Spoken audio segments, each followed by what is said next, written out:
Bonjour à toutes et à tous, bienvenue sur ma chaîne. Vous pouvez me joindre au 07 70 01 32 65. Donc je vais aujourd'hui faire cette vidéo en tant que psychopraticien et parler un petit peu des consultations que j'ai eues qui concernaient justement le rapport à son propre corps au travers de la sexualité et comment certaines personnes d'un sexe identiques peuvent s'attirer, et est-ce qu'on peut parler véritablement d'homosexualité et comment surtout l'accepter. Je vais plus particulièrement penser à l'idée dans le cadre de ces consultations que j'ai essayé de mettre en avant pour déculpabiliser. D'abord, la culpabilité, il n'y a aucune raison d'en avoir, parce que s'il y a bien quelque chose contre lequel on ne peut rien faire, c'est bien sa sexualité. En fait, il faut le vivre. Très souvent, les patients m'ont posé la question de se paramétrer, entre guillemets, en essayant de se mettre sur une fréquence hétérosexuelle, homosexuelle ou bisexuelle. Cette fréquence, à mon sens, n'a aucun intérêt et ne sert pas vraiment à grand-chose, dans la mesure où l'idée d'une sexualité avec une personne du même sexe est tout à fait légitime, et elle ne va pas forcément engendrer en fait des rapports sur le long terme en mettant la personne dans cette fréquence dont j'ai parlé, donc d'homosexuel et homosexuel. Voilà.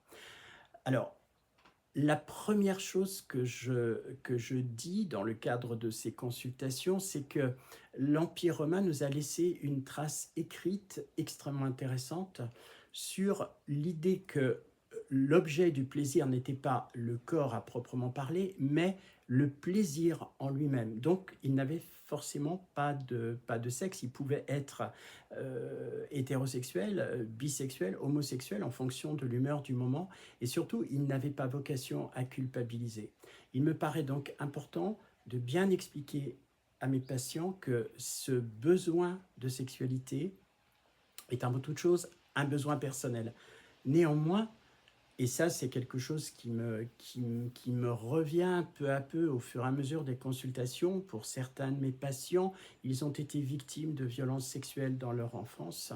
Et pour certains, c'est vraiment revivre de manière un peu comme si leur esprit n'avait pas assimilé ou assumé en tout cas ce qu'ils avaient vécu. Donc il n'y a pas eu ce débriefing, et du coup leur rapport sexuel était orienté toujours de la même façon, à savoir revivre le traumatisme de manière récurrente parce que celui-ci n'avait pas été réglé au moment où il était apparu. Mais ce qui est le plus important, c'est que on ne doit absolument pas se sentir dans une catégorie, et peut-être même que de passer par toutes ces épreuves finalement bonifie en soi l'image que l'on peut avoir de soi au travers le groupe. Et il me semble important que cette sexualité, dans la mesure où elle est assumée pleinement, peu importe son histoire, son parcours, sa force et sa forme, elle existe, et elle appelle à la fois à la tolérance, mais elle appelle surtout à la déculpabilisation de son propre corps vers cette forme de sexualité. Voilà. Merci pour m'avoir écouté. À très bientôt.